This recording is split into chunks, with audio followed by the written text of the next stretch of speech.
선생님, 안녕하세요.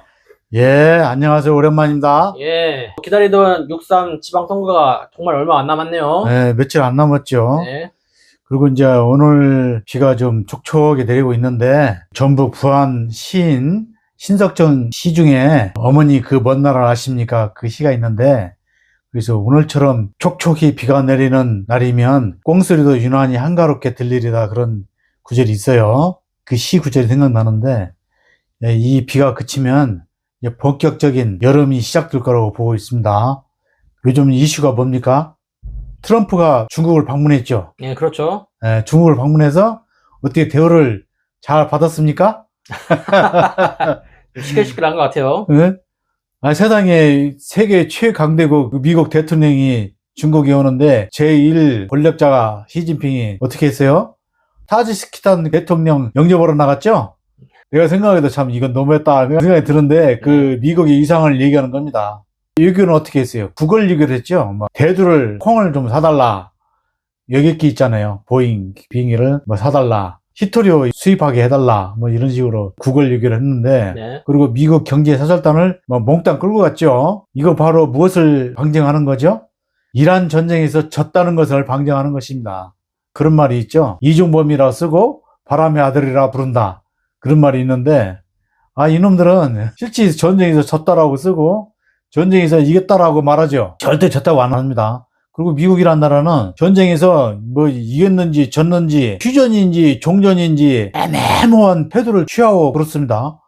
이란만 그런 게 아니에요. 적당히 얼버무리고, 또 자기 입맛에 맞는 권력을 세우고, 또 적당히 빠지고, 또 다른 데로 갑니다. 다른 나라 침략하고, 이렇게 전쟁을 일삼는 횟수가 몇 회라고요? 미국 역사상 독립한 지가 한 250년 가까이 되는데 230여 차례를 그런 식으로 전쟁을 했다 이거예요. 그리고 전쟁에서 이겼다라고 하고 내용을 가만히 뜯어놓고 보면은 진 게 맞아요. 전투에서는 이겼을지 몰라도 전쟁에서는 진 게 우리가 봤을 적에도 명확히 드러납니다. 네. 자, 한번 뜯어보자고요. 군사적인 측면에서 어떻게 했죠? 미국의 그 항공모함을 호위하는 순양함 또는 구축함, 잠수함 이런 게 어마어마한 무력이죠. 거기다 그거 싣고 가가지고 그 접근을 못 한다 이겁니다. 그 돈이 수십억 달러니까 그 한 방 맞으면 그냥 침몰해버리면 끝나니까 그런 우려를 범하지 않기 위해서 근접을 못해요. 이라는 장거리 미사일은 그게 별로 없는가 봐요. 그러나 중거리 미사일이 있어가지고 한 5, 600km, 1000km 이런 것까지는 있는데 그게 무서우니까 호르무즈 해협 근처로 가지 못하고 인도양이 머무르고 있죠. 그리고 이란은 뭐예요? 드론 강국이죠. 벌떼처럼 많은데 한 대당 1000만 원, 어떤 건 2000만 원, 이렇게 아주 싸구려 저기다 이거입니다. 근데 그걸 갖고 지금 날려갖고 몇 억짜리 미사일을 그걸 맞춘다 이거야. 맞추면 누가 손해요? 한 10억짜리 미사일을 발사해갖고 1000만 원짜리 맞추면 누가 손해냐고. 그런 식으로 이제 전쟁 양상이 바뀌었다 이겁니다. 그리고 이제 상륙해봐서 지상전을 펼쳐봤자 이란은 전부 다 산악 지역이 많고 군대도 많아요. 이란 혁명 수비대가 70만 대군을 갖고 있으니까는. 그 다음에 또 정찰 이런 것은 능력이 없는 것으로 알고 있는데 어디 귀신같이 알아갖고 이라크라든가 아랍에미리트, 사우디아라비아 이런 미군 기지를 막 쪽집기처럼 때린다 이거예요. 그런 건 이제 증거는 없지만 의심은 가죠. 이거 중국이나 또는 러시아가 정보를 제공했을 것이다. 그렇죠. 또는 북한이 제공할 수도 있죠. 북한도 정찰 위성이 있습니다. 약간 증거는 없지만 어떻게 알고 때리는지 그런 것을 능력이 없다라고 생각을 했는데 그렇지 않다 이겁니다. 호르무즈 해협이 이제 봉쇄가 돼가지고 미국의 경제적 이익은커녕 계속 손해가 나고 주가는 폭락하고 미국 중간 선거가 11월 달에 있잖아요. 그렇죠. 거기 이제 악영향이 우려되고 그러니까 저만이 발을 빼는데 전쟁이 이겼다고 하면서 중국에 방문한 거 보니까 이게 졌구나. 우리가 느낄 수가 있었습니다. 옛날에 나라가 망할 때는 복종하던 속국들이 막 대드는 거 아닙니다, 이게. 아직도 힘을 갖고 있으니까. 우리 역사에 보면은 마한, 진한, 변한, 그 사만시대라고 하잖아요. 그 위에는 이제 고조선이 있었고. 그런데 북의 역사 학자들하고 그 사람들한테 하는 얘기가 마한이란 나라가만 있었을 뿐이다. 마한은 지금 이제 호남, 충청, 경기도 이 평야지대를 아우르는 아주 강국이 있다 이거예요. 마한이. 진안은 김해평야, 김해 그쪽이고 변화는 경주 그쪽인데 이런 나라들은 속국이었다 이거예요. 한 나라로 칠 수가 없고 마한이라는 나라만 있었을 뿐이다. 근데 이제 고구려에 살출한 서선호 고조명의 부인이 이제 원조를 이끌고 백제로 들어오죠. 백제로 들어오는데 마한이 점점 밀리는 거예요.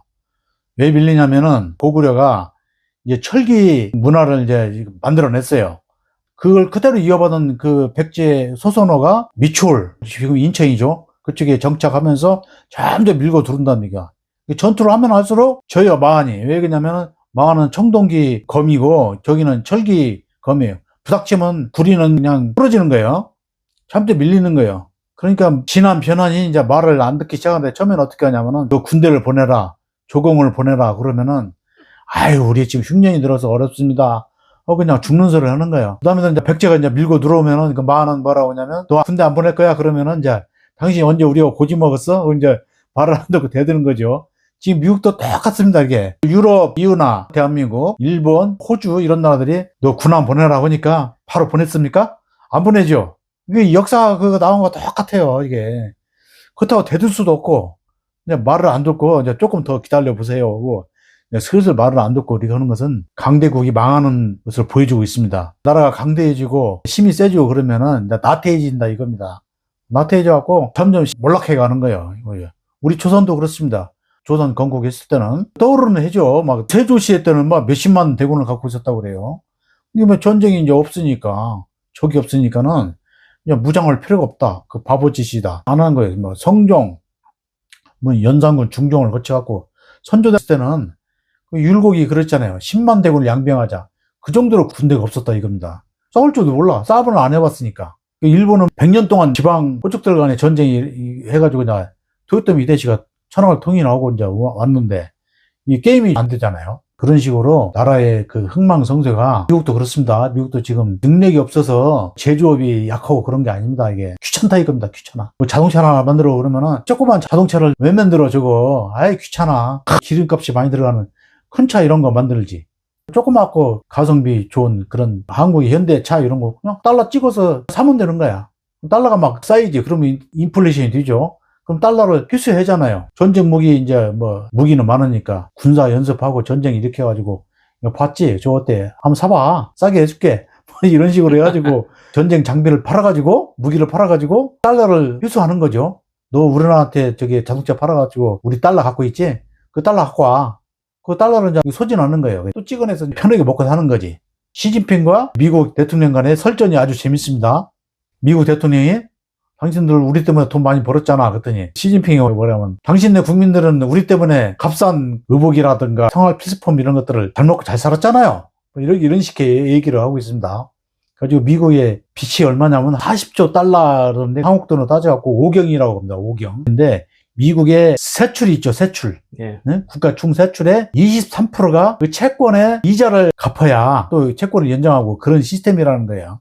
그러니까 어마어마한 빚이 많고 제조 부활을 시켜갖고 옛날 영화를 붙잡고자 하는데 그게 쉽지 않다 이겁니다. 이미 땀을 잊어갖고 그런 거 하기 싫어. 넥타이 메고 편하게 먹고 사는 서비스업 이쪽에 90% 이상 그 산업 구조가 이렇게 돼 있어요.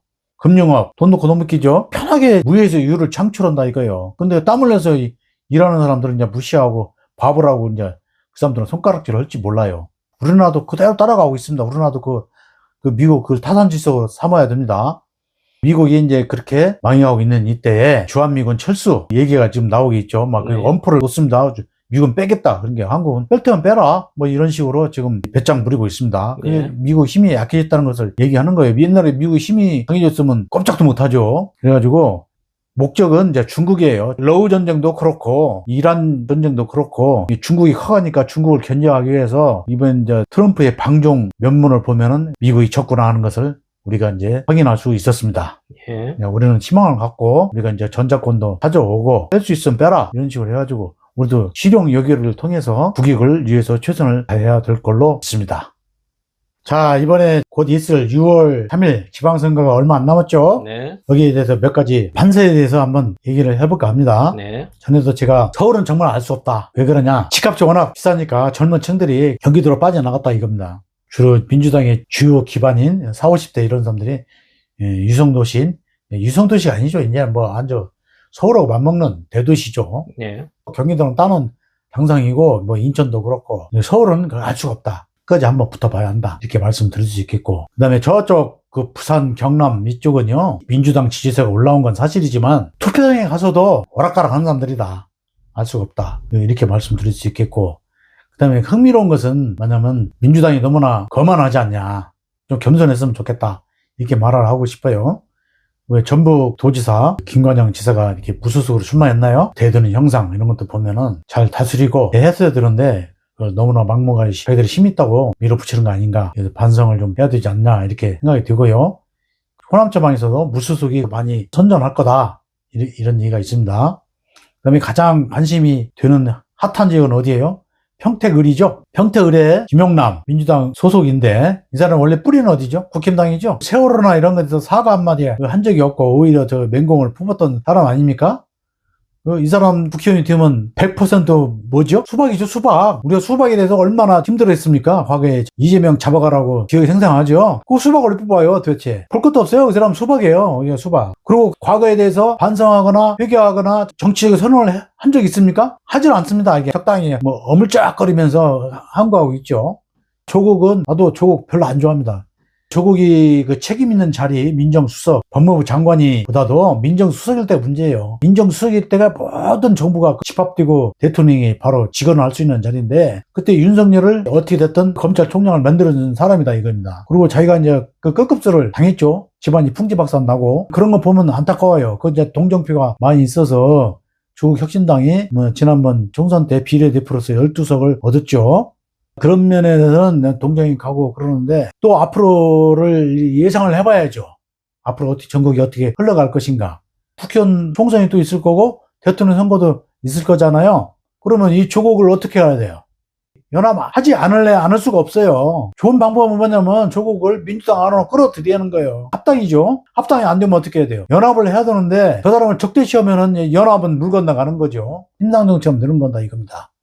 조국이 그렇게 나쁜 인식의 소유자냐? 그 사람의 세계관을 말하는 거 보면은 세계관은 정확한 것 같아요. 상당히 똑똑하고 그런데 행동이 적절하게 하느냐 그런 건 조금 생각을 필요가 있는 것 같습니다. 어찌 되었든 간에 조국이 나는 돼야 한다고 생각합니다. 조국이 되어야 앞으로 미래에서 그 사람을 융화를 할 수가 있겠죠. 그 사람을 적대시하면 융화가 되겠어요? 사람이라는 것이 감정이 있고 그런데. 그리고 이제 다른 당에 있는 사람을 갖다가 총리를 시키고 그렇게 할 수가 없잖아요. 조국 혁신도 따로 있는데 가서 총리 시킬 수 있어요? 뭐라도 이렇게 하면서 같이 융화하면서 하나가 되어서 앞으로 나가야 된다 이겁니다. 이것이 표가 갈라지면요. 대통령 선거 그 윤석열하고 이재명 붙었을 때 어떻게 됐어요?